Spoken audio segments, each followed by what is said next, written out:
What's up, desktopers? Xavier Wills here for Desktop Bodybuilding, and we are back with another video. And today I'm wrapping up and reviewing the 2021 Texas Pro, where Iain Valliere comes out on top, beats Steve Kuclo, beats a very good Phil Clahar as well, and it was a super impressive victory. He goes 2 from 2, winning the Tampa Pro last week, and now the Texas, and taking away that qualification spot from Steve Kuclo, which was the big controversy throughout the week. Many fans saying they don't know why Iain Valliere is actually doing this Texas Pro, and he did it for good reason. And he mentioned it on Fuad Abiad's podcast as well. The fact that, not only does he win the $10,000 US from winning this show, but also he has sponsorship bonuses, and he wants to rack up titles outside of the money as well, which I think is a fair enough reason. So obviously he came in, he took care of business, and now he doesn't have to actually worry about Steve Kuclo at the Olympia. And that's a contributing factor as well, because, any day one of these guys could miss their mark and, Iain slips down one more place. I'm sure he wants to compete against the best of the best, but now he's already beaten Steve. But I don't think it's an issue that Steve's out of that lineup unless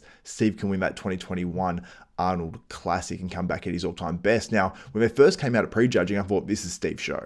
Steve honestly looked better at prejudging, I think, than he did at finals, or very similar, and Iain Valliere definitely got better at finals. So it was definitely a great battle, but I'm going to go from 5th right down to 1st and break down each competitor. So Hassan Mustafa finishes in 5th. Looked pretty damn good when he first walked out. I mean, in the whole lineup, you see the sheer mass of this guy. He looks absolutely enormous. The legs obviously are crazy, as we all know. So he brought a very full look to this show as well. The conditioning didn't come in enough from the back. The glutes and hamstrings, it's a frustrating thing, I'm sure, for him, as it is for fans as well. And if he's able to get those in and get them just a bit crisper, and they just look like they've got a film of water somewhere under there. And I don't know how, I suppose he can't sort of figure this out, him and his coach, Chris Aceto, but he's obviously got a unique, stubborn body, and his body at this point is probably pretty tired, and he's not able to bring his all-time best to the stage. But overall, a pretty good appearance, and I'm not sure if he'll be going to the Olympia or not based on points. In 4th place, we had Martin Fitzwater, 24-year-old, making his pro debut. I actually almost picked this top 5. I picked the top 5, just not in the correct order. I believe I had Martin placing in 5th. I might have even actually had him in 6th now I think about it.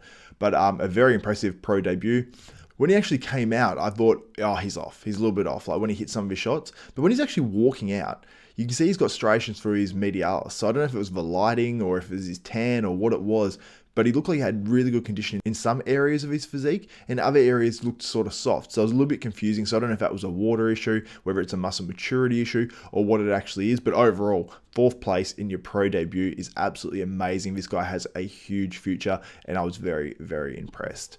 In 3rd place, we have Phil Clahar, finishing 2nd last week to Iain Valliere in Tampa. Comes in here, must have been close in that top 3. They compared these guys a lot. They put each of these guys in the middle for a top 3 comparison at prejudging and at finals, and they definitely rejudged it as well, and they said it was a close show. So I'm very interested to see the scorecards to see if, these guys had, their placing sort of everywhere of all the different judges, or if it was a general consensus that Iain Valliere won, and Steve Kuclo was 2nd, and Phil Clahar was 3rd. And in 2nd place, as I mentioned, Steve Kuclo.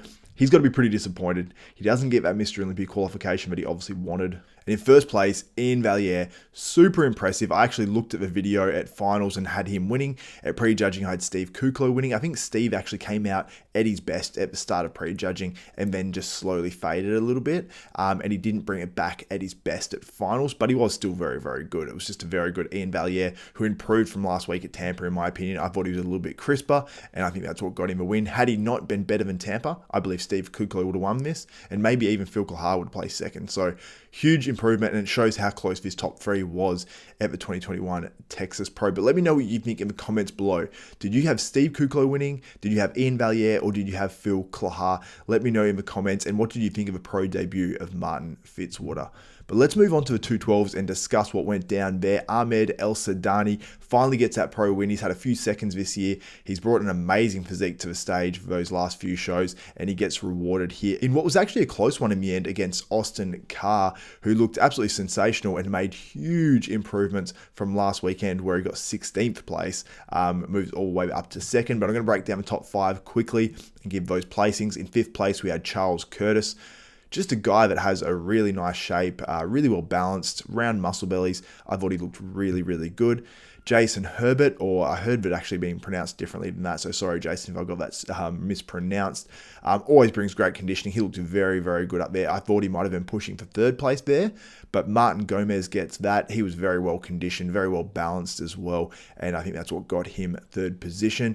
And Austin Karr in second, as I mentioned, just huge improvements. I really like Austin's physique. Maybe not quite even as much as Ahmed Elsadany, who just has amazing lines, but Austin really has some dominating poses. Like his side chest is just so impressive. His front quads are crazy. He just needs to get that sharpness through his midsection and torso, and once he does that, he'll be winning shows like this, no doubt. And then your winner, Ahmed Elsadany. I'm happy to see this guy get to the Olympia. Unfortunately, I don't believe we'll see Austin Karr get to the Olympia now. I don't know if there's any more 212 qualifiers or not. I believe this actually might be it for the 212s. I know it's it for the Open, but I'm not sure for the 212s. So let me know what you think in the comments below about the results between Austin Karr and Ahmed Elsadany. And if you guys want to see pose-by-pose comparisons from the prejudging, go and watch my prejudging review where I break it down. I break down the top 2 in the 212 and also the top 3 in the Open men's bodybuilding as well. But guys, let me know what you think about all the results that went down at the 2021 Texas Pro. I think it's a well-deserved win by Iain Valliere, although it was extremely close, and I would have had it being a tie because I would have had Steve Kuclo winning that prejudging